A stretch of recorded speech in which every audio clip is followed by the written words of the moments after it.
That's why I don't go out no more. Just trying to chill. I'm just trying to live a peaceful life. That's why I live in Ohio. You know, I live in a little town in Ohio. It must be like 3,700 people, small hippie town. Culturally, it might feel like Ann Arbor to you.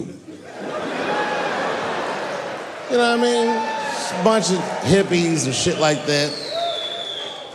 And niggas always ask me, like, Dave, why you live in that hippie town? And I'd be embarrassed to tell them the truth. But you know why I live there? Because Yellow Springs, Ohio, has the most beautiful women in the world.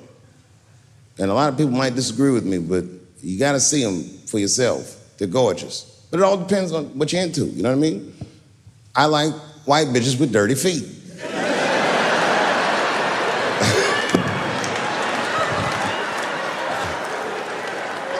If I had a strip club in Yellow Springs, I would call that shit strippies. All naked hippies all the time. And I'd only hire girls with long titties and long vagina hair that looks like they slept on it. And I would keep a pile of dirt right next to the stage. I come like, bitch, get your feet in that dirt and get up there and give those people what they came to see. Chalk up, bitch.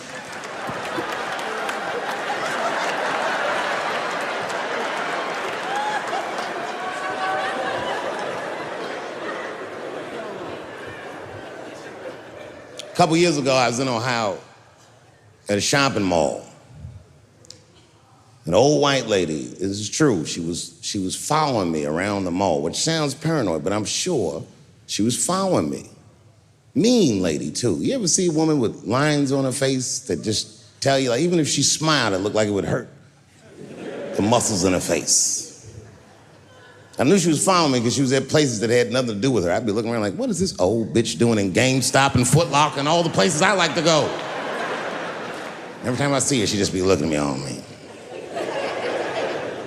And eventually, I forgot about her. So then after I'm shopping, I go all the way to the back of the parking lot. I'm parked all the way in the back, and as soon as I open my car door, I hear a voice go, David Chappelle. Just like that. I didn't even have to look. I knew it was her. And I looked back, and sure enough, there she was, that face. To be honest with you, she probably wasn't even that old. She's probably around my age. But she was a white woman. This bitch looked terrible.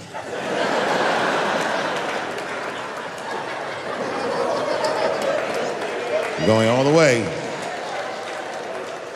I kept my cool. I was nice. I said, hello, miss. And she didn't say anything back. All she said was, I watch your comedy. I said, uh-oh.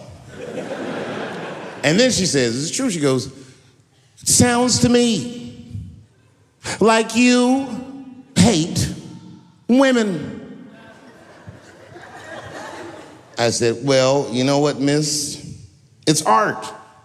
And you're free to interpret this art however you'd like. But I can tell you, as the maker of this art, that I don't believe that I feel that way. And she said, well, I think, and I said, shut up, bitch. Shut the fuck up. Before I kill you and put you in the trunk, ain't nobody around here.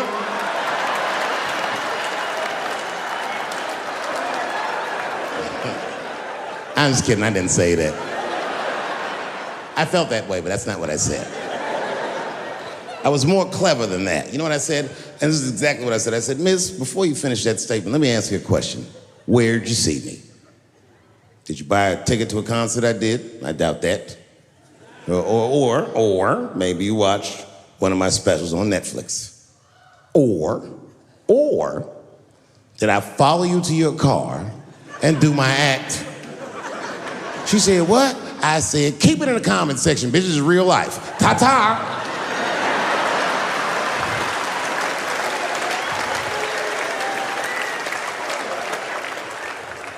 And then I drove off. Now, I gotta tell you, and this is gonna surprise some people here, but not everybody. People say things to me all the time, but what you don't know is it does affect me. I think about it. And that one bothered me a lot. I was driving home, couldn't stop thinking about what this woman said because she's not the first woman that said that to me. It's puzzling. You know what I mean? Like, what could I possibly be saying that would make these bitches think I hate women.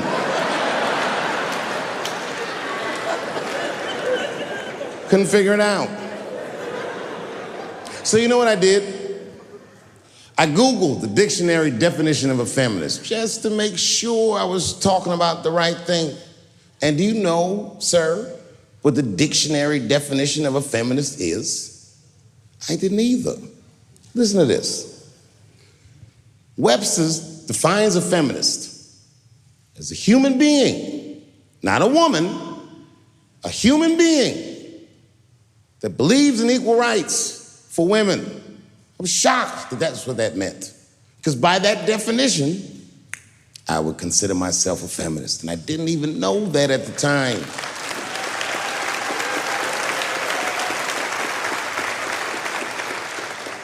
All these years, I thought it meant frumpy dyke.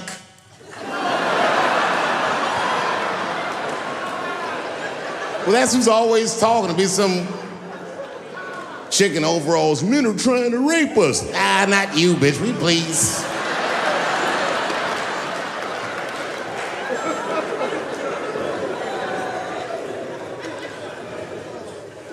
I know, look, listen.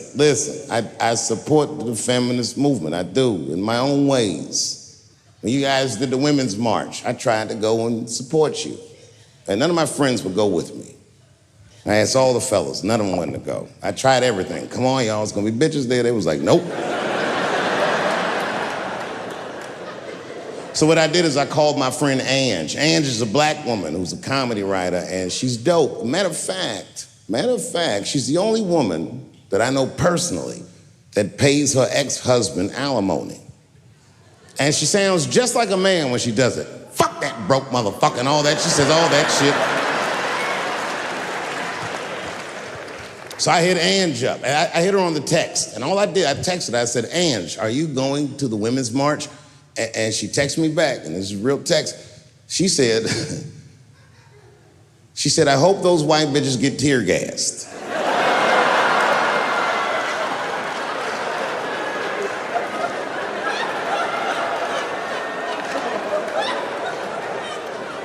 There's a problem in that feminist movement, isn't there?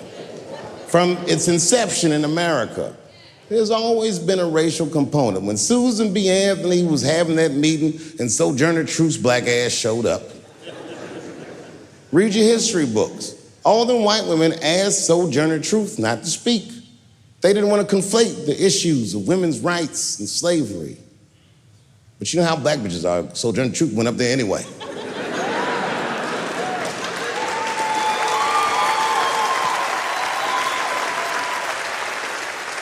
She did a famous speech. She said, ain't I a woman? Ain't I a woman? That's right. And listen.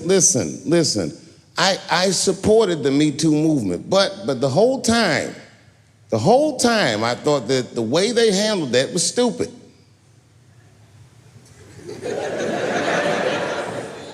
It was white. It was like, they were doing shit like going to the Golden Globes, and all of them would be like, let's all go to the Golden Globes and wear black dresses to give these men a piece of our minds. Bitch, that is not gonna work. You think Martin Luther King's gonna be like, I want everybody to keep riding the bus, but wear matching outfits? You gotta get off the bus and walk. It's real talk. Real talk, that was a silly movement.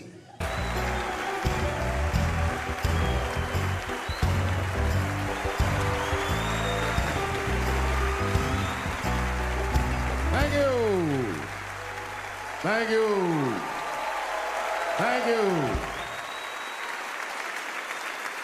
I like not knowing what's gonna happen. I like making memories. Sometimes I do all this crazy shit around my colleagues just so that they can tell their friends I did it. But rather than talk about myself, just briefly, I want to just talk about my genre. Stand-up comedy is an incredibly American genre. I don't think any other country could produce this many comedians. And unbeknownst to many people in this audience, I don't think there's opinion that it exists in this country that is not represented in a comedy club by somebody. Each and every one of you has a champion in the room. We watch you guys fight, but when we're together, we talk it out. I know comics that are very racist, and I watch them on stage, and everyone's laughing, and I'm like, that motherfucker means that shit. Don't get mad at them, don't hate them. We go upstairs and have a beer, and sometimes I even appreciate the artistry that they paint their racist opinions with. Man, it's not that serious. The First Amendment is first for a reason. The Second Amendment is just in case the first one doesn't work out. We gotta let some air out of the ball, man. The country's getting a little tight. It doesn't feel like it's ever felt in my lifetime. So tonight, I am honored that my colleagues are here in comedy and in music.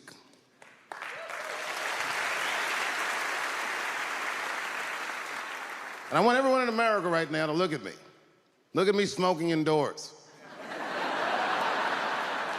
I didn't ask anybody, I just did it. What are they gonna do? Kick me out before I get the prize? No, nigga, this is called leverage.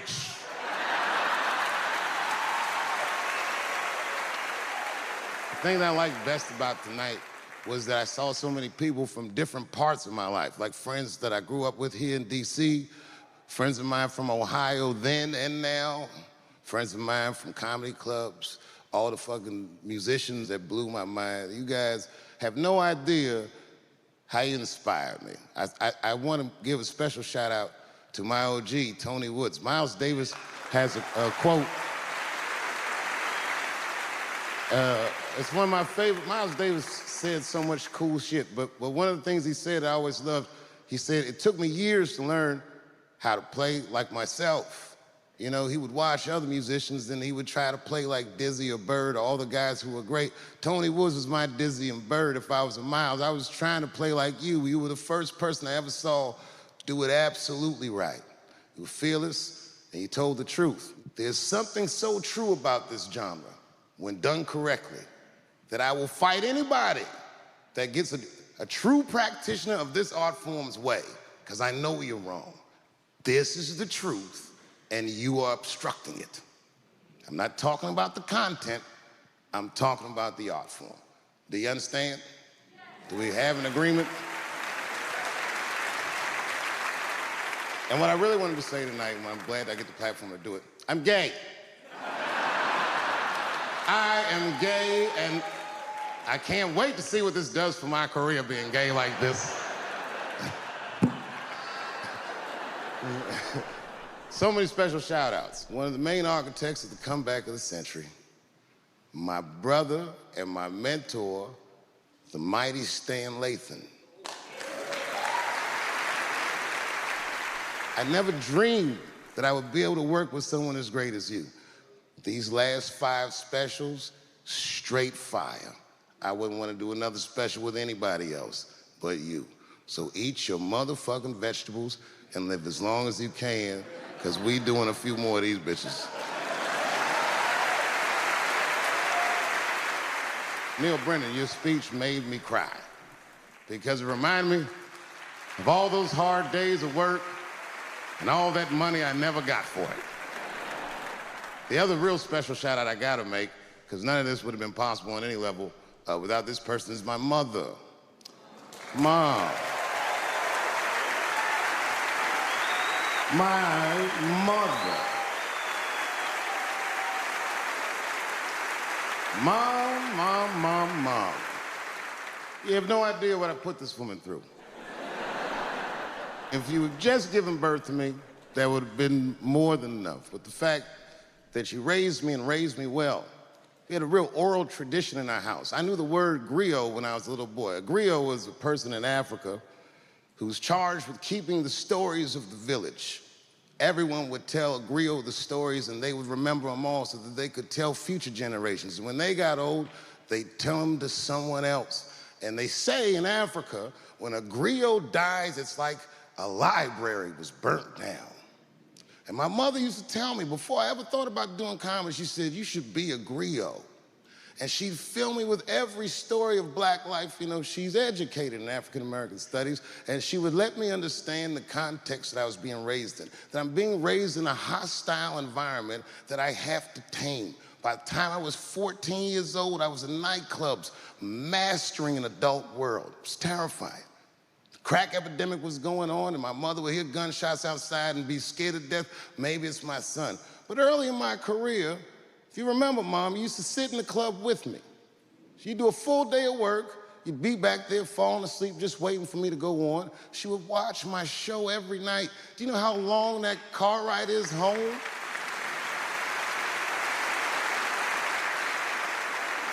How many of you have ever heard your mother say, pussy jokes were a little too much tonight, son?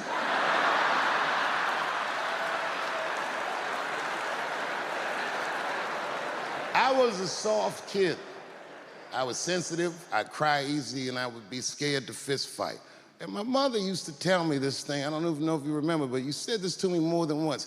You said, son, sometimes you have to be a lion so you can be the lamb you really are. I talk this shit like a lion. I'm not afraid of any of you. When it comes word to word, I will gab with the best of them, just so I can chill and be me. And that's why I love my art form, because I understand every practitioner of it. Whether I agree with them or not, I know where they're coming from. They want to be heard. They got something to say. There's something they notice. They just want to be understood. Love this genre. It saved my life. So tonight, Mom, I would like to honor you in a very special way that I cannot do on my own. But because now I'm a man with great and influential friends, I'd like to ask my man Thundercat to come out on the stage. Thundercat, the Mighty Most Def. Washington, D.C., thank you very much for giving me a home and a place to start. Today is officially Dave Chappelle Day in Washington, D.C. The mayor declared it last night. So, in the future, on Dave Chappelle Day, I ask everyone who wishes to celebrate it to make one incredible memory for themselves and or somebody else. Thank you very much. Good night.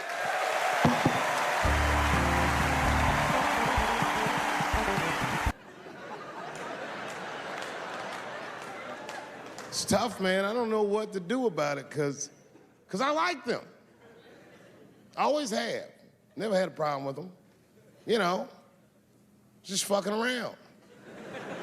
As a matter of fact, I think I make fun of everybody, and I mean, as a group of people, they have to admit, it's kind of fucking hilarious, man. I'm sorry, bro. It's like, I've never seen somebody in such a hilarious predicament not have a sense of humor about it. They're born feeling like there's something other than they're born as, and that's kind of funny, you know? I mean, it's funny if it's not happening to you. It's like that white black bitch that's in the news all the time. Rachel Dolezal. She always says that. She's a white woman, but then she dressed up like a nigga and shot her way up to the very top of blackness. And I always wanted to meet her just so I could understand. I just wanted to like have dinner with her so I could just look in her eyes and call her a nigger to her face. The fuck is that bitch talking about? I identify black. That is trans talk, ladies. Stop biting. Stop biting. There's a big difference between her and a trans. The difference between her and a trans is I believe transgenders. I don't understand them either, but I know they mean what they say. Them niggas cut their dicks off. That's all the proof I need. I've never seen somebody just throw their dick away. Don't need it.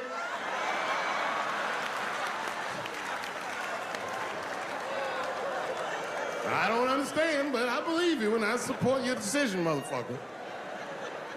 But how far is Rachel willing to go?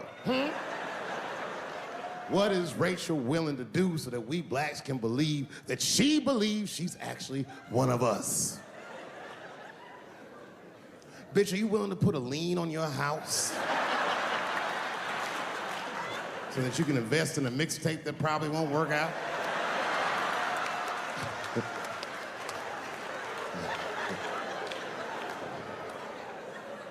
She didn't even change her name. Didn't even change her name. Her name is Rachel. I can't believe in that name. If you want my support, you're gonna have to change your name to the blackest shit I've ever heard. But you're gonna have to change your name to Draymond Green. I don't know a blacker name than that. That shit is black on paper. If you type Draymond Green into Airbnb, that shit will log off automatically.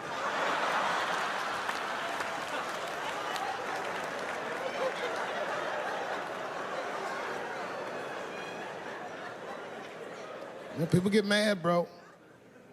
People get mad about everything I say. I was doing a show. I was in Portland, Oregon, and I was checked in a hotel under the name Charles Edward Cheese.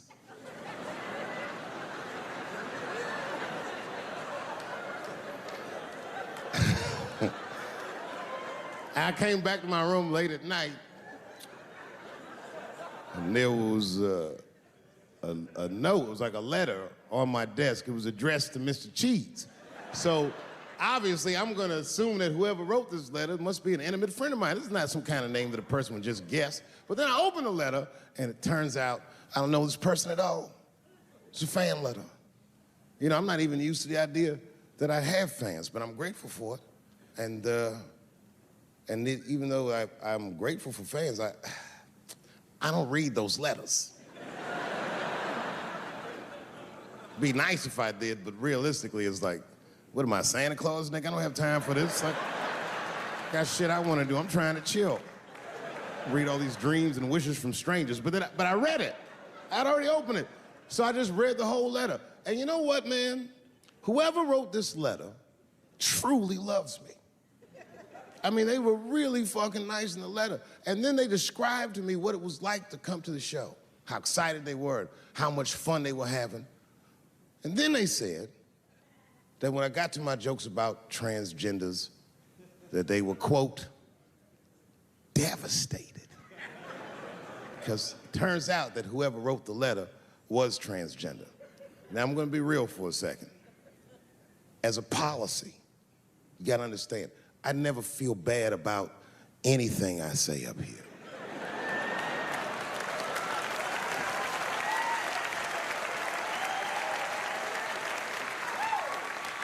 And I would never admit this to you if I hadn't locked your phones up.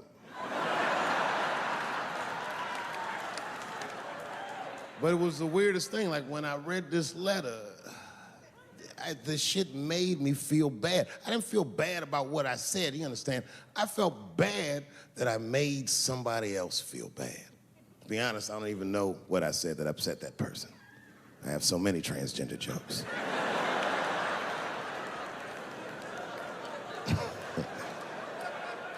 But I feel like it was probably this joke I'm about to tell you right now.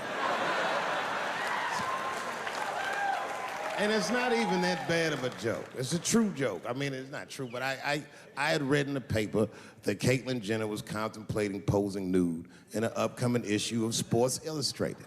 And I know it's not politically correct to say these things, so I just figured, fuck it, I'll say it for everybody else. Yuck.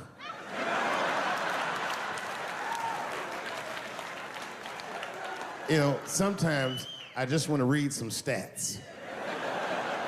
I don't know why you're gonna cram some man pussy in the middle of the sports page like this. I just didn't think that was the place for it. But I wasn't saying anything like Caitlyn Jenner's a bad person. I'm not mad at her for doing it. Not even mad at Sports Illustrated. If I'm mad at somebody, I'm probably just mad at myself.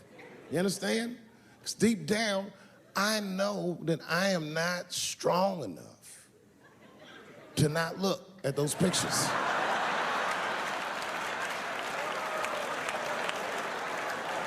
And I don't think I'm ready to see what she's trying to show me. So Caitlyn, goddamn it, if you go through with this thing, Bitch, you better go hard or go home. I want you to go all the way. Hustler style. Do you know what hustler style means, miss? That means spread the lips.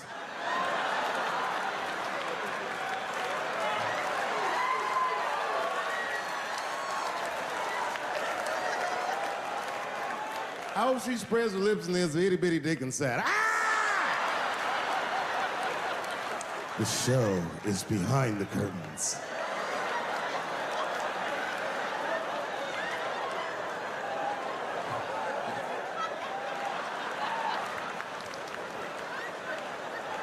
I don't know what I said that upset that person. But I'm gonna tell you something. When I read that letter, and the moments after I read it, I did something that many black men in America do not have the time or the money to do. I thought about how I felt.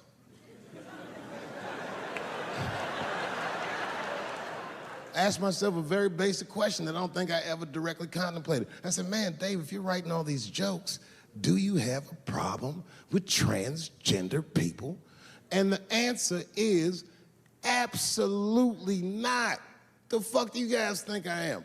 I don't understand all the choices that people make. But I do understand that life is hard and that those types of choices do not disqualify you from a life with dignity and happiness and safety in it.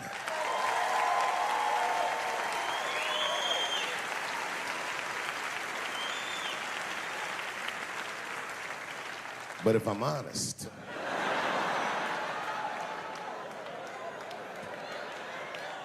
my problem has never been with transgender people.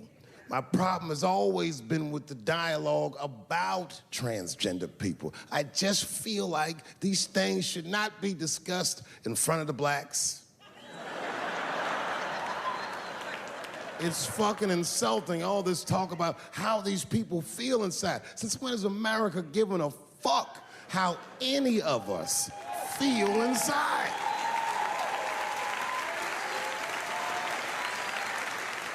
And I cannot shake this awful suspicion that the only reason everybody is talking about transgenders is because white men want to do it. That's right. I just said that. If it was just women that felt that way, or black dudes and Mexican dudes being like, hey, y'all, we feel like girls inside, they'd be like, shut up, nigger, no one asked you how you felt. Come on, everybody, we have strawberries to pick. It reeks of white privilege. You never asked yourself why it was easier for Bruce Jenner to change his gender than it was for Cassius Clay to change his fucking name?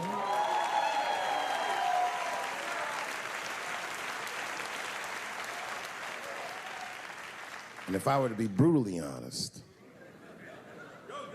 the only reason I ever been mad at the transgender community is because I was at a club in LA and danced with one of these niggas for 6 songs straight.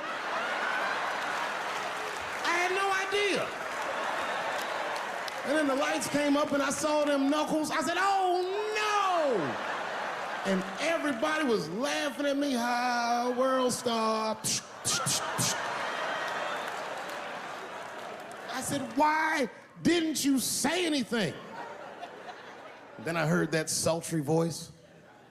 I didn't say anything, Dave Chappelle, because I was having a wonderful time. And I wasn't sure how you'd feel about it. I said, you knew how I'd feel. And she said, I'm going home. I don't want any trouble from you. I said, home? It's only 2 songs left. I mean, we might as well finish the night. And we ended up having breakfast together. Oh, grow up, that doesn't make me gay. I just titty fucked her. His titties are as real as any titties in LA. It's 2 o'clock in the morning, I was just borrowing a little friction from a stranger. Whoops!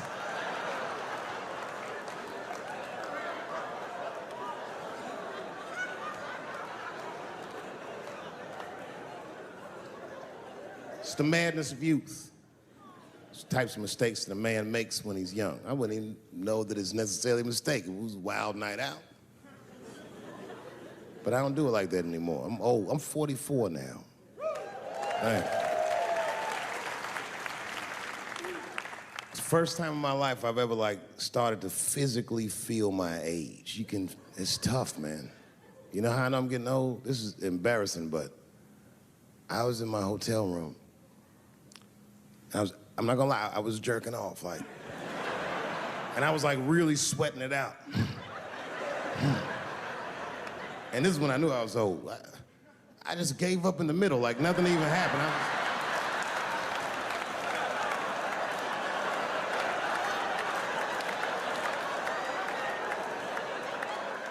I don't like looking at my dick anymore.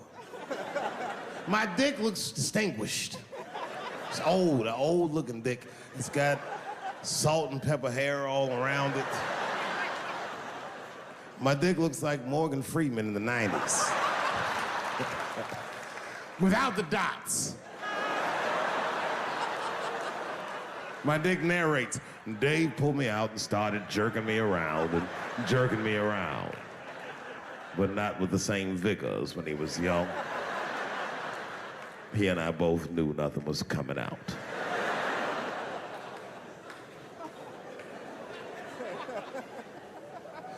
I see my age in my children.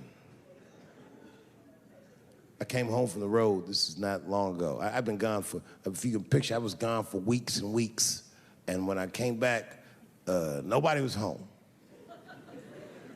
Now, one person in my family thought that maybe I'd like to see them when I got back. They knew when I was coming back, but they just weren't home. And that shit was a wake-up call. You know, when my kids were little, and the tour bus would pull up to the house, these motherfuckers would spill out. Dad is home, hooray! And they'd hug me and kiss me, and then as the years went on, they'd get less interested. Hey, everybody, look, it's Mr. Promises back from the road.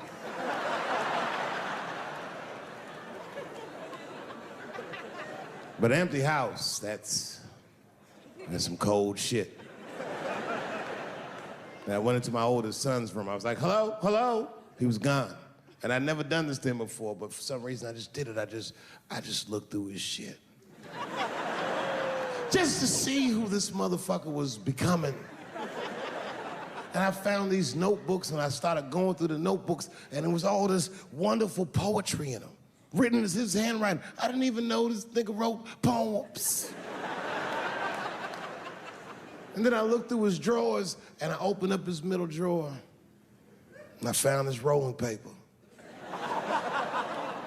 And I looked down at them papers like, oh, that's where that poetry's coming from.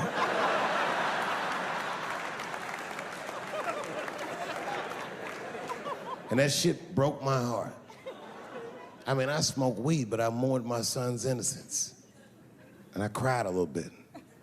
And I took his papers upstairs to my room. Rolled some weed that I'd hid from the family. And I got really high. And then I got paranoid, so I put his papers back how I found them. So he wouldn't know what I was up to. This nigga won't even know that that happened until he sees the special. Yeah, nigga, I found your papers. He's a cold motherfucker. Let me tell you, this kid is only 16 years old. Listen to what he did to me. This motherfucker calls me up in the middle of the night. It was 1 o'clock in the morning. He goes, Dad, don't be mad. I knew something was terribly wrong. I said, what's going on? He said, listen, I'm fine. And don't forget, you told me to do this. I'm at a party, and my designated driver had too much to drink. And me and my friends need you to come pick us up. I said, Jesus Christ, it's 1 o'clock in the morning, nigga. I am shit-faced. Goddamn right. Good to be home, goddamn it. Good to be home. Southeast DC, that's right. Blue High School. That's what we talk about. It's the real DC. They came to me and said, we're gonna do this special. Where do you want to do it at? Could have did it anywhere in the world. I said, no, I want to come home. I want to come home and see how it is. God damn it, I'm feeling good. I hope y'all feeling good. I'm feeling good because I got that vaccine. Man, I'm telling you, I got it when it first came out. Line was so long, looked like they was hiring. I stood in that motherfucker. I'm like, I hope they don't run out. It looked like they was running out. It was this old lady, she was 89 in front of me. I just pushed her to the side. Come on, mama, you done lived your life. You got more problems than this coronavirus. You in a wheelchair with crutches. You're being selfish right now. You're supposed to be home somewhere getting together with the Lord. You're being real selfish. You can't tell black people you took the shot. Oh, they look at you like you done sold out. You put that shit in your body? Ooh, Lord. Goddamn. Say it ain't so. Say it ain't so. How could you do that? I said the same way you put that cocaine in your nose. You ain't got no problem with that 8-ball, motherfucker. But I'm wrong for trusting Fauci. You get your drugs from a nigga in the club in the bathroom. You see him smoking blunt with 8 people just smoking it. Ooh, just passing it around. You'll take that chance. But I'm wrong for fucking with Fauci. I got a cousin, this motherfucker live in Michigan. He gonna call me and say, Quake, I heard bad news. I said, what's wrong? He said, man, I heard you put that poison in your body. How could you do it? I said, nigga, you live in Flint. And you just got out the shower. You ain't got no problem with that folk-ass water on your black ass. I mean, they'd be ashamed of their damn self. When you from D.C., you done took more chances than the vaccine. You know how many women I done fucked with and had a fever? I'm like, ooh, you really is sick. I thought you ain't want to give me none. I'm gonna give you some Theraflu in the morning. But you, God bless you, God bless you. I just want motherfuckers to be consistent. Stay hard, no. Keep that same energy on all the other symptoms you got in your body. Coronavirus is the only shit that's plaguing our community. I want you to be on it. These hypocrites that we got out here. You got brothers out here been wearing a mask straight for 18 months. Ain't seen a dentist in 18 years. Just be chewing on the left side of their mouth. Knowing they can't fuck with their right tooth. Brush their teeth in the morning, sink look like a crime scene. They be trying to hide evidence like they on first 48 hours or shit. Kids coming in looking at this teeth talking about, Daddy, let me get some of them red hots you eat. I ain't eating no red hot. You eat red hot. Phony ass. You know it. Stay consistent. Be looking all good on the outside. Jordans on their feet, diamonds in their head, flawless on the outside. Inside, blood pressure higher than giraffe pussy. Type 2, 3, 4, 5 diabetes. Still standing in line trying to get a Popeye chicken sandwich. Eat 4 of them motherfuckers. I don't know why I'm dizzy. I took a Benadryl. Benadryl don't help no stroke, motherfucker. Everything ain't your allergies, nigga. Everything ain't your allergies. Left arm be going numb. What's wrong? Oh, that mean it's gonna rain this Saturday. What you mean it's gonna rain this Saturday? Your arm ain't no weatherman, nigga. Go see a doctor. You know who they are. Got car insurance, ain't got no health insurance. He all at the club. Look at my new ride, nigga. Full coverage, 0 deductible. What about your liver? Oh, I leave that to Jesus. He know my heart. Health is wealth. If you ain't learned shit through this pandemic, that bag don't mean shit if you ain't got your health. You need to know the status of your health. And the only way you're gonna know the status of your health is get a physical. Your president, Barack Obama, put his whole political capital on the line for Obamacare. I got Obamacare. Ain't no way they gonna put all these hospitals and urgent cares up there and something wrong with my chest, nigga. I'm gonna go home, take a nap, and drink a ginger ale. Somebody gonna see me. I'm just gonna have to owe you. When Obamacare came out, nigga, I was on that shit. I filled it out, didn't even wait for a policy number. As soon as they said approval, nigga, I ran straight to the doctor. Hey, what you here for, nigga? I want a full physical. They're like, who your provider? I wrote Obamacare. Because that nigga cares. And I got insurance. I want every test you got in this hospital from A to Z, nigga. Don't skip none of them. I want EKG, EGG, Pat smear, one of all, motherfucker. Hey, I want ultrasound, mammogram, fathogram, larrygram, an 8-ball, that's a half a gram. I want all my grams, nigga. But health is wealth. You will not know the status of your health unless you get a physical. Every year for my birthday, that is my gift to myself. We still dying of illness they done already cured for. And it's the scary shit in the world, because certain people, you know something wrong with your body, but you don't go. See, me personally, I would hate for something be wrong with my damn body, and I never, ever do nothing about it. And then I just let it go, and then finally be rushed to the hospital, and doctor like, ooh, if you'd have got here 3 weeks ago, that shit was just in your ear. Where's that now? In your foot. How long I got? Tomorrow. It's the scary shit in the world. I get a physical every year. This year was no different. Doctor came in, I said, how I'm doing, doc? He said, I got your lab result back. Everything is looking good. You just had one minor discrepancy. I said, what's that? He said, your PSA is high. I said, what's that? He said, that's an indicator of your prostate. You being a black man, prostate cancer is prevalent in your community. What I need you to do is go back and see the reception, make another appointment, come back, I'm gonna do a prostate exam along with your physical. I'm running behind about a month and a half. I should be able to get to see you then. I'm like, fuck that nigga, we doing this shit today. I got Obamacare, nigga, put that shit on the bill. Let's run that shit up before that Republican care comes. He said, you wanna do it today? I said, yeah, I wanna do it today. So I started rolling up my sleeves.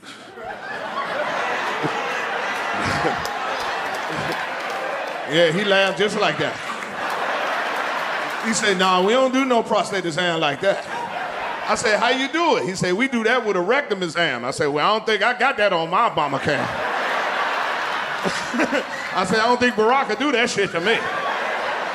He said, just go in the other room, it's a gown behind the door, take your clothes off, put the gown on, and come on back out, we can do the procedure. I'm gonna tell y'all right now, my people from DC, I have been rich my whole life. And I'm not talking about monetarily. I'm talking about rich of the blessing of my God. Been on this earth 58 years. I have never spent a night in a hospital. I have never had no surgery. I ain't never had no broken bones other than this wrist right here riding that ragged-ass bike my daddy gave me. So I don't know shit about no hospital. So when he told me go take my clothes off and put the gown on, I did it. And I put the motherfucker on. But it was too small, it wouldn't close. So I stuck my head behind the door and said, hey, doc, I need to dig it down. This motherfucker ain't going over my stomach. I said, you got it all wrong. You got it right. I said, I need that.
Because if I go home and I Google and I find this another test, I'm gonna come back here and whoop your motherfucking ass in front of all this equipment.